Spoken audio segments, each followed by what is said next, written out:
Hi, today is June 7, 2025, Japan time, and it's currently 8 to 3 p.m. I have a new hypothesis I'd like to share today. Until now, I had been using Japan's 13-year government bond yield, currently around 3%, as the basis for the risk-free rate when discussing valuation multiple like PE ratios. Given that it seemed that the Japanese stock market was under the significant valuation pressure. However, recently I've started to questioning whether government bonds are still the right metric for the risk-free rate. And traditionally, textbooks tell us to use government bonds as a risk-free benchmark, but I'm starting to doubt whether government really remain the ultimate guarantee of stability today. Historically, we've seen cases like the fall of the Edo shogunate in Japan. After the Meiji Restoration, the government built social and financial systems centered on currency insurance by continuously supplying currency, government have historically managed the financial crisis, but this model has resulted in sustained inflation, and it feels like we're reaching its limits now. Just during the final days of the Edo period, when debts were forgiven, inflation surged, and the value of the tangible goods skyrocketed. And given this historical parallel, I'm skeptical that government bonds still deserve to be called risk-free. Recently, the conflict between Elon Musk and Donald Trump highlights a border clash between corporations and governments. When you look at companies as like Tesla, Meta, Alphabet, or OpenAI, one has to wonder if government can still win against corporate giants. We've also seen the stock price of Meta Planet, a company holding Bitcoin, skyrocket. Just like Bitcoin and gold and surging, I think we are witnessing collapsing confidence in traditional currencies like the yen, dollar, and euro. With that in mind, is it really right to continue using government bonds as the benchmark for the risk-free rate?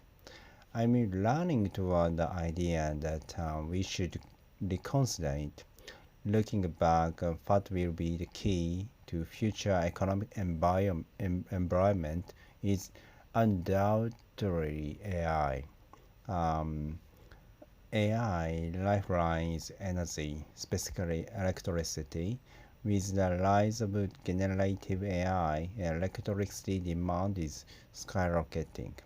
Thus, the energy supply infrastructure will become crucial for the future growth. Given that, I propose we consider the return on basic energy operations, such as power price arbitrage, as a new risk-free rate. Now, not in the sense of scaling and day trading returns, but rather the baseline achievable spread by anyone, around 1.25% to 1.3% annually. And therefore, I believe the current spike in government bond yield should not be the basis for equity valuations. Instead, valuations should be anchored to the sustainability and the security of energy supply. Recently, shock like COVID, the Ukraine war, and Trump trade tariffs have all heavily impacted energy costs. It's clear that energy supply security is a key driver of the market stability now. Old shock like currency devaluation or moderate financial instability don't crash markets anymore. It's events that jeopardize energy security that could cause real collapse. This explains why markets are less sensitive to things like jobs reports. Also, think about asset pricing. Currently, stock prices are calculated in fiat currencies like yen or dollars. But what if they were valued in Bitcoin or gold terms? Maybe we would not even perceive the market as having a crash in real terms.